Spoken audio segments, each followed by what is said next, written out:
Hi friends, welcome back my channel DSR blogs. పెద్దగుట్టకు అయితే ప్రయాణం అయిపోయాము. అక్కడ చూస్తున్నారు కదా మొత్తం ఎలా ఉందో. అక్కడ ఉన్న విశేషాలన్నీ మనం ఇక్కడ తెలుసుకుందాం. ఇక్కడ స్పెషాలిటీ ఏంటంటే ఈ కాయిన్స్ అన్నమాట. ఇప్పుడు చూసారు కదా, ఈ మాదైతే తీసుకొని అయితే గుట్టకు ప్రయాణం అయ్యాం. పైన గుట్ట మీద చూస్తున్నాం మొత్తం రాళ్ళు రప్పలతో ఎలా ఉందో.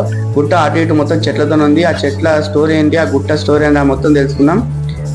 ఇక్కడ పెద్ద గుట్ట అన్న, బడాపాడ అన్న, బాబా షాదుల గుట్ట అన్న ఒకటే అన్నమాట. ఈ పేర్లన్నీ ఎలా వచ్చాయి, దీని చరిత్ర అనేది మొత్తం తెలుసుకుందాం. ఇక్కడ మిస్ కాకుండా చూడండి. మనం ఇప్పుడు ఇంటి దగ్గర నుంచి అయితే బయలుదేరినాము. ఇంటి దగ్గర బయలుదేరేటప్పుడు అయితే మనం గుట్టకు తీసుకుపోయే మేకలకు జల్త ఇస్తారనమాట. ఆ జల్త ఇచ్చి ఆ గుట్టకు ఏమేమి తీసుకోవాలో ప్రతి ఒక్కటి తీసుకెళ్తారనమాట. అయితే ఇప్పుడు మేకలకు జల్తిస్తున్నారనమాట. కాళ్ళు కడిగి నెత్తి మీద అది దాని తలపైన నీళ్ళు పోసి పొగ పడతారనమాట. ఊదు పట్టి దానికి జల్ తిప్పిస్తారనమాట. ఇది మనం పెద్దగుట్టకు వెళ్ళే క్రమంలో ఇదొక పాట అన్నమాట. వాటర్ పోసి అక్కడ మొక్కంగానే ఆ మేక జల్తిస్తుంది అన్నమాట. చూడండి, ఇచ్చేసింది. అది ఇవ్వగానే ఇక బయలుదేరిపోతాం. అంటే ఇంకోటి కూడా ఇచ్చేసింది. ఇవన్నీ ఉన్నాయి కదా, మనం గుట్ట తీసుకో ఏమేమి ఉంటాయో అవన్నీ పువ్వులు కానీ, ఆ మలిద చేసేటివి కానీ అవన్నీ నెత్తి మీద పెట్టుకొని అయితే మనము వెళ్ళే వెహికల్ దాకా అయితే డప్పు సప్పుడుతో వెళ్తాం అన్నమాట. ఇంట్లోకైతే బయలుదేరాము. ఇప్పుడు చూస్తున్నారా, సౌండ్ డప్పు సప్పుడు కూడా స్టార్ట్ అయిపోయింది. మనం ఇంటి బయటకు వచ్చినాము. అయితే గుట్టకు ఏమేమి కావాలో ఏమి యాది మరవకుండా అయితే అన్నీ తీసుకోవాలి. ఎలాంటిది ఏమి యాది మర్చినా మళ్ళీ అక్కడ దొరకడం కష్టము. వాళ్ళు దొరికినా చాలా ఎక్స్పెన్సివ్గా అయితే ఉంటాయి రేటు. ఇక్కడ వెళ్ళే ముందు అయితే కొబ్బరికాయ కొట్టి బయలుదేరుతాం అన్నమాట. అండ్ బిందె చూసారు కదా, ఇది ఎవరైతే పెద్దగుట్ట దర్గా వెళ్ళేవారు దీన్ని ఇవి ఉన్నాయి కదా వస్తువులు, అవి వాళ్ళకైతే కాళ్ళకు నీళ్ళు పోసి ఇంటి దగ్గర నుంచి అయితే స్టార్ట్ అవుతారు అన్నమాట. చూస్తున్నారు కదా, స్టార్ట్ అయిపోయాము. ఇప్పుడు ఈ నుంచి మనం వెళ్ళే వెహికల్ వరకు వీలైతే మనల్ని సాగంపుతారు అన్నమాట. ఇప్పుడు బయలుదేరినాము. మనము పెద్దగుట్ట వెళ్ళడానికి అయితే 2 పెద్ద టూరిస్ట్ బస్సులను అయితే బుక్ చేసుకున్నాము. అది మా ఫ్రెండ్ వాళ్ళే. మీకు కూడా కావాలంటే బుక్ చేసుకోండి. మీకు బస్ పైన కనబడుతున్న నెంబర్ ఉంది కదా, నేను నెంబర్ కూడా ఇస్తాను డిస్క్రిప్షన్లో. చూడండి, ఈ 2 బస్సులు పెద్దగుట్టకు అయితే మేము బుక్ చేసాము. చూస్తున్నాను, మొత్తం ఇది మా రిలేషన్ వాళ్ళకే ఈ 2 బస్సులు అయితే సరిపోయినాయి. ఈ 2 బస్సులు ఫుల్ అయినాయి మ్యాక్సిమం. ఒక బస్సులో మాత్రం ఒక 4-5 సీట్లు ఏమో మిగిలిపోయినాయి అంతే. అంతమంది చుట్టాలు వచ్చారు. చూస్తున్నారు కదా, 2 పెద్ద టూరిస్ట్ బస్సులు అన్నమాట. ఇగో చూసారు కదా, ఇగో బస్సు కూడా స్టార్ట్ అయిపోయింది. అయితే ఇది లోపల కొంచెం చిన్న గల్లీ ఉందన్నమాట.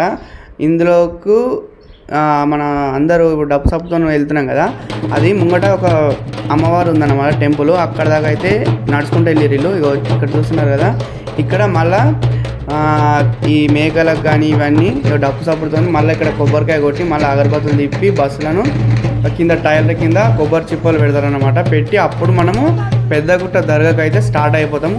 చూసారు కదా, కొబ్బరికాయ కొట్టేశారు. ఇక నీళ్ళు కూడా పోస్తున్నారు. అంటే ఇప్పుడు పెద్దగుట్టకి వెళ్ళి ఈ బస్సు ఎక్కినామంటే వెనకకి తిరిగి చూడకుండా అయితే అక్కడికి వెళ్ళాలన్నమాట. మేము ఈ టైం వచ్చేసి ఇప్పుడు 11 అవుతుంది. మేమైతే 9కి వెళ్దామని ఫిక్స్ అయినాం. కాకపోతే కొంచెం మా మామ కొద్దిగా లేట్ రావడం వల్ల ఆయన కోసం ఒక 2 గంటలు ఎక్కువ ఆగాల్సి వచ్చింది. అయితే ప్రాబ్లం ఏం లేదు, ఎందుకంటే ఇక్కడ మా తమ్ముడే డ్రైవరు, ఇంకొక ఆయన వేరే డ్రైవర్ వచ్చిండు ఆ బస్సు ఆయన. దానికోసం పెద్ద ప్రాబ్లం లేదు. కానీ మేము ఏమైందంటే 9కి వెళ్దాం అనుకున్నాం, అది 11 అయింది. ఈ రోడ్డు పైన చూసారు కదా, ఒడ్ల కుప్పలు అయితే చాలా హెవీగా పోసారు. ఎందుకంటే మనకు సడన్గా ఒకరు చూడకపోతే మాత్రం పెద్ద ప్రమాదం అవుతుంది. బస్సు మాత్రం చాలా బాగుంది. చూసారు కదా, లోపల లేజర్ లైటింగు. వాళ్ళు పడుకున్నారు అందరూ, నైట్ అయింది కదా. మేము ఉన్న విలేజ్ నుంచి అయితే మేము మెదక్ నుంచి వెళ్ళొచ్చు. కాకపోతే మా కొంచెంమంది రిలేషన్ వాళ్ళు అయితే ఇక్కడ మన చేగుంట దగ్గర ఉన్నారన్నమాట. వాళ్ళ కోసం అనేసి మనం చిన్న శంకరంపేట మీదకైతే బయలుదేరినాం. చేగుంటకు వచ్చేటక్కడ రైల్వే ట్రాక్ గేట్ అయితే పడ్డది. ఆ రైలు అయితే పోతుంది కదా, చూసారు కదా. రైలు వెళ్ళిపోయినాక మళ్ళీ మేము మా రిలేషన్ వాళ్ళు అయితే ఉన్నారో వాళ్ళను బస్సులో ఎక్కించుకొని NH-44 దేశంలోనే అతిపెద్ద నేషనల్ హైవే ఇది. ఈ రోడ్డు పైన మేము ప్రయాణం చేసామన్నమాట. ఈ రోడ్ చూసారు కదా, ఇది చాలా పెద్దది అన్నమాట దేశంలోనే. దీని ద్వారా ఇక్కడ మనము ఎక్కడికి కామారెడ్డి నుంచి అయితే లోపలికి వెళ్ళిపోయాము. ఎందుకంటే మన డ్రైవర్ ఏం చెప్పిండంటే ఆ రోడ్ పైన చుట్టూ తిరిగి వెళ్తే చాలా లాంగ్ అవుతుంది, 10 కిలోమీటర్స్ డిస్టెన్స్ ఎక్కువ వస్తుంది అన్నాడు. దానికోసం మా కామారెడ్డి నుంచి చక్కగా పెద్దగుట్టకు అయితే వచ్చేసాము. ఇక్కడ వచ్చేసి ఒక రూమ్ చూసుకున్నాము. మేము వచ్చేసరికి 2 అయింది. మేము 11 గంటలకు బయలుదేరాం కదా, ఇప్పుడు ఇక్కడికి వచ్చేసరికి 2 అయింది అనమాట. ఆ 2 గంటలకే ఆల్రెడీ మాకన్నా ముందు చాలా లైన్ అయితే కట్టారు మేకలతోని. ఉంటారు కదా మాకన్నా ముందు వచ్చిన వాళ్ళు, ఇక్కడ ఈ మేకలు అయితే ఇక్కడ కోస్తారు. మేము నైట్ 2 గంటలకు లైన్లో నిలబడితే పొద్దుగల ఇది 7 అవుతుంది. అప్పుడు కానీ మా మేకలు అయితే అప్పుడు కట్ అయిపోయినాయి. చూస్తున్నారు కదా మా బాబాయ్ కట్ చేస్తున్నాడు. ఇక్కడ మాత్రం ఏమాత్రం అజాగ్రత్త వహించారనుకో కథం అలా మేక ఇంకెక్కడ ఉందో కూడా తెలియదు, అలా ఉంటుంది ఇక్కడ పరిస్థితి. చాలా డేంజర్ ఇది. ఇక్కడ చిన్న గుట్ట ఉంది కదా, ఆ గుట్ట పైన అయితే మేక కాలు తలకాయలు అయితే ఇక్కడ కాలుస్తారు. ఇక్కడ చూస్తున్నారు కదా మొత్తం కాలుస్తారనమాట. అయితే ఇక్కడ బయట ఇది మనం ఇంతకుముందు చూస్తారు కదా లోపల మేకల లైన్, అక్కడ కాదు కొంచెం బయట. వీళ్ళు సపరేట్ అనమాట, వీళ్ళు కొట్టించినందుకు సపరేట్గా అమౌంట్ తీసుకుంటారు. ఒకవేళ మనం ఫస్ట్ చూసిన లైన్ చూస్తారు కదా అక్కడే కొట్టిస్తే ఆ అమౌంట్ కొట్టిస్తారు, కానీ మటన్ చాలా అంటే ఇట్లా తీసేసుకుంటారు. అది మనం అడిగితే గొడవలు అవుతాయి అన్నమాట. అట్లా అవుతుంది అనమాట, అక్కడ మొత్తం అట్లుంటుంది. మేము మార్నింగ్ గుట్టకి వెళ్ళే టైంకి అయితే టిఫిన్ చేసాము. ఇక్కడ వచ్చి ఇక స్టార్ట్ అయిపోయినా మొత్తం మలీజా పూలదండలు కానీ జెండాలు కానీ అన్నీ తీసుకొని గుట్టకు పైకి అయితే స్టార్ట్ అయిపోయినాం. చూస్తున్నారు కదా ఇక నెత్తిపైన ఎత్తుకున్నారు మా వాళ్ళు. తీసుకొని అయితే ఏమేమి పైకి తీసుకెళ్ళాలో అన్నీ తీసుకొని ఈ గుట్ట దగ్గరికి అయితే వచ్చేసాము. ఇక్కడ స్పెషల్ ఏంటో చెప్పాను కదా, కాయిన్స్ అనమాట. ఏ టెంపుల్ దగ్గర ఏ దగ్గర కూడా ఎక్కడ కూడా ఇలాంటి స్పెషాలిటీ నేను చూడలేను. ఇక్కడ కాయిన్స్ మనం కొంటామన్నమాట. మనము వేరే టెంపుల్ దగ్గర బొమ్మలు ఎలా కొంటామో ఇక్కడ కాయిన్స్ కొనడమే ఇక్కడ స్పెషాలిటీ అనమాట. కొనుక్కొని ఈ కాయిన్స్ని అక్కడ భిక్షాటన చేస్తారనమాట కొంతమంది, వాళ్ళకి వేయాలి. ఇది ఇక్కడ స్పెషాలిటీ అనమాట. మళ్ళీ ఇంకోటి ఏంటంటే ఇక్కడ కాయిన్స్ మిగిలిన మనం ఇంటికి తీసుకొని అయితే రావద్దు. ఎందుకంటే నేను ఒకసారి 15 years బ్యాక్ వెళ్ళినప్పుడు కూడా ఇట్లనే అయిందన్నమాట. ఒకసారి మా ఇంటి పక్కన చేస్తే పెద్ద ఆయన కొంచెం ఫీవర్ వచ్చింది, కొంచెం మళ్ళీ పోయి వేసి మొక్కి వస్తే మంచిగా అయిందన్నమాట. చూస్తున్నారు కదా మేము గుట్టపైకి స్టార్ట్ అయిపోయినాము. మెట్లు చూసారు కదా మొత్తం రాళ్ళు రప్పలు. ఇక్కడ చుట్టూ అటో గుట్ట ఇటో గుట్ట ఉంది. ఆ పక్కన ఈ పక్కన గుట్టుండి మధ్యలో మాత్రం ఈ లోయ లెక్క ఉంది కదా, ఆ లోయల మధ్యలోనే ఈ మెట్లు అయితే అప్పట్లో ఏర్పాటు చేశారు. ఈ పెద్దగుట్ట దర్గా కొంచెం హిస్టరీ ఏంటంటే ఇక్కడ అందరూ కొంతమంది ఇక్కడ వచ్చిన వరకు అయితే తెలుస్తుంది, తెలియని వరకు అయితే కొంచెం నాకు తెలిసింది చెప్తాను. తనిషా కాలంలో రామదాసు శిస్తును వసూలు చేసి అయితే రాజుకైతే అప్పచెప్పకుండా అక్కడ రామాలయం కట్టించాడు కదా, ఆ విషయాన్ని తెలుసుకున్న రాజు అదే రామదాసుకు జైలు శిక్ష వేసి మొత్తం చిత్రహింసలు పెడతారనమాట. మీరు ఆల్రెడీ రామదాసు సినిమాలో చూసే ఉంటారు. అయితే అదే స్టోరీ మన ఇక్కడ పెద్దగుట్టలో కూడా సేమ్ ఏంటంటే నిజాం కాలంలో షాదులకు కప్పం వసూలు చేయమని చెప్తాడనమాట రాజు. ఆ కప్పాన్ని అయితే పేదవారికి పంచిపెట్టేవాడనమాట. కప్పం అంటే ఏందో అనుకోలేరు, కప్పం అంటే శిస్తు అంటే కూడా తెలియని వారికి పన్ను అంటారు. పన్ను అంటే ట్యాక్స్ పే చేస్తారు కదా ఇప్పుడు, అదన్నమాట. అమౌంట్ అయితే మన పేదవారికి పంచిపెట్టేవాడనమాట బాబా షాదుల్లా. అప్పుడు ఆ నిజాం కాలంలో రాజుకు చాలా కోపం వచ్చి షాదుల్లా మీదకి యుద్ధానికైతే సైనికులను పంపిస్తాడు. ఆ యుద్ధంలో బాబా షాదుల్లా మరణించుంటాడని కొంతమంది వాదన అయితే ఉంది ఇక్కడ. కానీ ప్రచారంలో మాత్రం షాదుల్లా సైనికులతో కర్రతో యుద్ధం చేస్తుండగా కర్రను భూమికేసి కొట్టగానే భూమి 2గా చీలిపోయిందని, ఆ భూమి సందులో షాదుల్లా దూకి మాయమైపోయారని మరికొంతమంది వాదన అయితే ఇక్కడ ఉంది.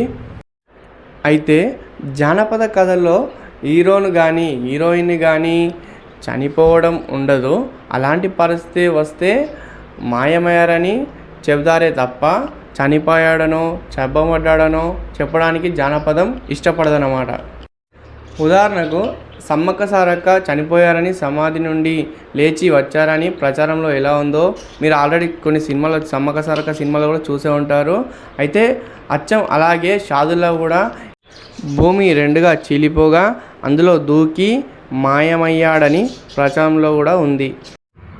అయితే ఇంత చరిత్ర కలిగిన దర్గా ఎక్కడుందో మీకు చెప్పనలేను కదా. అయితే ఈ దర్గా నిజామాబాద్ పట్టణానికి 38 కిలోమీటర్ల దూరంలో చాలామంది ముస్లిం భక్తులు మరియు హిందూ భక్తులు ప్రతి సంవత్సరం సుమారు 1000 మెట్లు ఎక్కి కొండను అధిరోహిస్తారన్నమాట. ఇప్పుడు మీరు చూసారు కదా, మేము ఎక్కి వచ్చిన మెట్లు అవి సుమారు 1000 మెట్ల దాకా ఉంటాయి. అయితే చూడడానికి చిన్నగానే కనిపిస్తుంది కానీ ఎక్కేటప్పుడు మాత్రం చాలా కష్టంగా అనిపిస్తుంది. కానీ చాలామంది బాబా షాదుల పాటలు పాడుకుంటా పైకి అయితే ఎక్కుతారన్నమాట. అలాగే మేము కూడా పాటలు పాడుకుంటా మెట్లయితే ఎక్కి ఈ దర్శనానికి అయితే వచ్చేసాము. ఇక మన బాబా షాదుల దర్శనం కూడా కంప్లీట్ అయింది. అయితే దర్శనం చేసుకునేటప్పుడు నెత్తి మీద ఒక ఖర్చు అయితే కంపల్సరీ వేసుకోవాలి. అయితే ఇక్కడ పుట్టెంటికలు తీస్తున్నాం కదా, మా కోడళ్ళ ఇద్దరికి పుట్టెంటికలు అయితే తీస్తున్నాము. వాళ్ళ మేనమామ ఇక్కడ కూర్చోబెట్టి పుట్టెంటికలు అయితే తీస్తున్నారు, చూస్తున్నారు కదా. ఇక పుట్టెంటికలు కట్ చేసినాక గుండె అయితే వేస్తారు. అయితే ఇక్కడ ఈ టోకన్ కూడా పుట్టెంటికలు తీసిన టోకన్లు కానీ ఎవరైనా గుండు కొట్టుకుంటారు కదా వారికి కూడా టోకను ఇక్కడ తీసుకున్నాకనే ఇక్కడ వచ్చి కూర్చోమంటారు. ఇదంతా పైన గుట్ట రాళ్ళతో ఉంది కదా, కనీసం ఒక ఎలాంటి సదుపాయం కూడా లేదు, రేకుల షెడ్ కూడా లేదు. ఇది ఓన్లీ గుడిసె. ఇది చూసారు కదా, మొత్తం ఈ సైడ్లో దర్గా పక్కన మొత్తం రాళ్ళే ఉన్నాయి. అయితే ఇంతకుముందు నేను వచ్చానని చెప్పాను కదా, అప్పుడు ఎలా ఉందో సేమ్ యాజ్ ఇట్ ఈజ్ అలాగానే ఉంది. అయితే ఇప్పుడు మీకు చెప్పాను కదా వాళ్ళ మామయ్య కట్ చేస్తున్నారని. అయితే మీరు చూస్తున్నారు కదా, ఇప్పుడు ఆయన గుండు చేస్తున్నాడు అని అనుకుంటున్నారు కదా. అయితే అసలు మీకు చెప్పేది ఏంటంటే, అసలు మేము కూడా అదే క్యాస్ట్, అంటే మేము కూడా చేస్తాం వర్క్ ఇది. దానికోసం వాళ్ళు అక్కడ ఎవరైతే ఉన్నారో చేసేవాళ్ళు వాళ్ళకి చెప్పాము మేమే చేసుకుంటామంటే వాళ్ళు మాకు ఉన్నాయి కదా అవైతే కత్తెర కానీ కత్తి కానీ మాకే ఇచ్చేసారు. ఆయన డబ్బులు అయితే తీసుకున్నారు. ఎందుకంటే కంపల్సరీ పుట్టెంటికలకు మనం బియ్యము జాకెట్ బట్ట ఏవైతే పెడతామో అన్నీ వాళ్ళకి ఇచ్చినాకనే మేము అక్కడ అందరం, వీళ్ళంతా మా రిలేషన్ వాళ్ళు. చూస్తున్నారు కదా, వాళ్ళ డాడీ దగ్గర కూర్చొని ఎలా చూస్తుందో వాళ్ళ మామయ్య దిక్కు ఏందనేది ఇంకా తెలియదు ఆమెకు. ఎంటికలు కట్ చేస్తారనే విషయం తెలియదు ఏదో ఎందుకంటే డైలీ చూసేవాళ్ళమే కదా మేము, మనోళ్ళే అన్నట్టుగా చూస్తుంది. అదే వేరే వాళ్ళు అయితే ఎవరు ఈ కొత్త మనిషి అని ఏడుపు అయితే స్టార్ట్ చేస్తారు. మనోళ్ళే కదా మా మామయ్యని అనేసి అయితే చూస్తుందన్నమాట.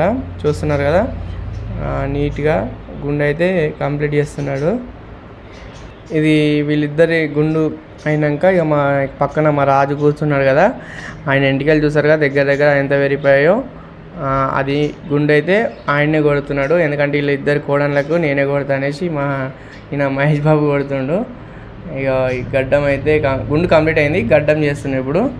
ఇక మావాడు మధు వాని గుండు కూడా కంప్లీట్ అయింది. ఎందుకంటే మొత్తం నలుగురం అవుతామనేసి మావాడు కూడా ముగ్గురం కాకుండా నలుగురం చేసుకుంటామని మావాడు మధు కూడా గుండు చేసుకుండు. అయితే దర్గా ముందు ఈ ఒక గుర్రం ఉంది, ఆ గుర్రం కిందికైతే ఇట్లా వంగి వెళ్ళాలంట. అయితే మనకు చాలా రోజుల కింద వచ్చాం కదా, మనకి అంత యాదలేదు కానీ నేను కూడా వంగి వచ్చాను. అయితే దర్గా బయటకు వచ్చినాక ఇక్కడ చూస్తున్నారు కదా భిక్షాటన చేస్తున్నారు కదా, మనం కింద కాయిన్స్ తీసుకున్నాం కదా ఫస్ట్లో. నేను 100 రూపీస్ 90 రూపీస్ కాయిన్స్ కొన్నా. ఆ కాయిన్స్ అన్నీ టోటల్గా ఇట్లా వేసుకుంటా వెళ్ళాలి కంపల్సరీ. చూస్తున్నారు కదా, ఈ కాయిన్స్ అనేటివి ఒక 25 పైసలు 50 పైసలు అంటే ఆటన్నా చారన్నా అంటే ఇప్పుడు వాళ్ళకి కొంతమంది తెలియదు, అప్పటి వరకు అందరికీ తెలుసు. అంటే చిన్నపిల్లల గురించి చెప్తున్నా. ఇవన్నీ ఇక్కడ వేయాలన్నమాట. చూస్తున్నారు కదా ఇక్కడ. మరి ఇక్కడ పెద్దగుట్ట మీద బాబా షాదుల్లా మజర్ అంటే సమాధి ఉంది. దాని పక్కన కొంచెం వెడంగా ఆయనకు పాలు పోసే సాలవ్వ సమాధి కూడా ఉంది. అయితే ఇక్కడ దర్గా చూసారు కదా, ఇక్కడి నుంచి సరిగ్గా ఒక 2 కిలోమీటర్ల దూరం ఉంటుంది అడవిలో. కనీసం రోడ్డు సదుపాయం కూడా లేదు, చాలా డేంజరస్గా ఉంటుంది, మొత్తం రాళ్ళు రప్పలతోనైతే ఉంటుంది. అక్కడికైతే నేను వెళ్ళలేను, కానీ నేను చూసిన వాళ్ళు చెప్పారు మొత్తం చెట్లు అవన్నీ ఉంటాయి, కొంచెం వర్షాకాలం అయితే జారుతుంది అనేసి చాలామంది వెళ్ళారంట. అయితే అసలు స్టోరీ ఏంటంటే, ఇక్కడ బాబా షాదుల్లా ఎలాగైతే మాయమయ్యాడనే ఉందో, అయితే ఆ టైంలో ఆయన గుర్రం కూడా ఒక 2 కిలోమీటర్ల దూరంలో అక్కడ సమాధి అయిందని, అక్కడ బాబా షాదుల్లా తన్నడంతో అక్కడ వాటర్ ఎప్పటికీ వస్తుంటాయని ఇక్కడ వారైతే నమ్ముతున్నారు. అక్కడైతే ఎప్పటికీ ఎండాకాలం వానాకాలం అనేది ఏ కాలం అనేది సంబంధం లేకుండా అయితే వాటర్ అయితే ఫ్లో అయితేనే ఉంటాయంట. అరే గుట్ట ఎక్కేటప్పుడు అయితే ఇక్కడ చూసారు కదా కొండంగలు అయితే చాలా ఉన్నాయి. కాకపోతే మనకి ఏమన్నాయి మన దగ్గర ఉన్నాయి వాళ్ళకి ఇచ్చేయాలి. అంటే ఇక్కడ ఉంటాయి అన్నట్టు పల్లీలు అవి ఇవి అమ్ముతారు కొండేగలకు పెట్టడానికి. అయితే అవి ఇస్తామన్నమాట. ఒకవేళ ఇవ్వకుండా చేతిలో కనబడితే మాత్రం లాగేసుకుంటాయి, చాలా జాగ్రత్త ఉండాలి. అవి చూస్తున్నారా, చిన్న చిన్న పల్లీలు కానీ అవి కానీ చేతిలో ఇచ్చినా అలా తింటాయి అన్నమాట. మనం పైకి ఇప్పుడు కిందికి వెళ్తున్నాం కదా, మన దగ్గర కాయిన్స్ ఉన్నాయి. ఇంకా ఇక్కడ చూస్తున్నారు కదా, ఇక్కడ కూర్చున్న వారికి ఇంకా కాయిన్స్ అయితే వేయాలి.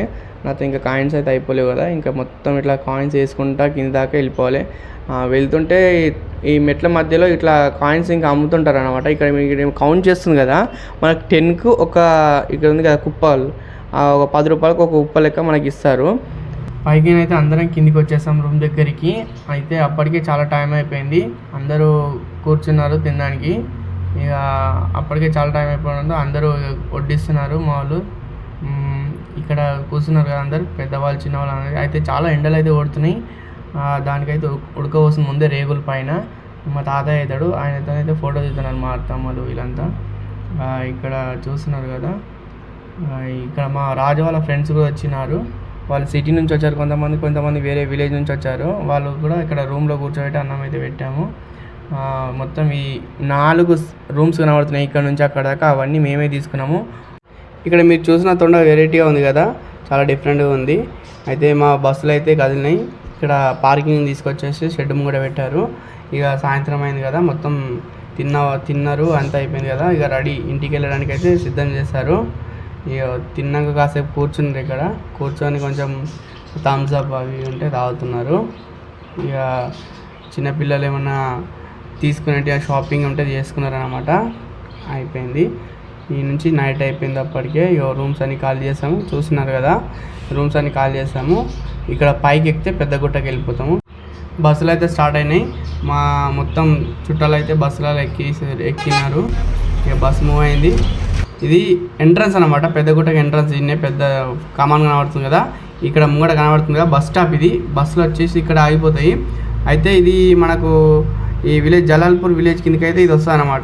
వర్ని మండల్, నిజామాబాద్ జిల్లా అయితే వస్తుంది. ఇక్కడ ఎల్లారెడ్డి టౌన్ ఇది. ఇక్కడ మధ్యలో లైట్లు చూస్తున్నారు కదా, బాగా అనిపించినాయి, అందుకే వీడియో తీశాను. కొంచెం ముందుకు వెళ్తే ఇక్కడ టెంపుల్ కనబడుతుంది కదా, రామలయం టెంపుల్ ఇది. దాని పక్కనే ఇంకో కమాన్ కనబడుతుంది, అది ఏం టెంపుల్ తెలియదు కానీ బాగుంది, అది కూడా కొత్తగా కట్టినట్టు. ఇక్కడ ఛత్రపతి శివాజీ స్టాచ్యూ కూడా వచ్చింది. ఈ టౌన్ అనేది చాలా పొడవుగా ఉంది, ఎల్లారెడ్డి టౌన్ అనేది. ఇక్కడ డీజిల్ కోసం వెహికల్ అయితే ఆపినాము, కొంచెం వాటర్ అవి పోసుకుంటున్నాడు ఆయన డ్రైవరు. ఇక్కడ నుంచి బండి చూస్తున్నారు కదా, సైడ్ వ్యూ ఇది. బస్సులో ఎవరికైనా బుకింగ్ మీకు కూడా కావాలంటే నేను నంబర్ ఇస్తాను. 2 బస్సులు ఉంటాయి, ముంగట చూస్తారు ఒక బస్సు, ఇది ఒక బస్సు. మా వాళ్ళు అయితే ఇక నైట్ అయింది కదా, ఫుల్ పాటలు పెట్టుకుని ఫుల్ ఎంజాయ్ చేస్తున్నారు. చూస్తున్నారు డ్యాన్సులు, లోపల మంచి సాంగ్స్ పెట్టుకొని ఫుల్గా డ్యాన్సులు అయితే చేస్తున్నారు అనమాట.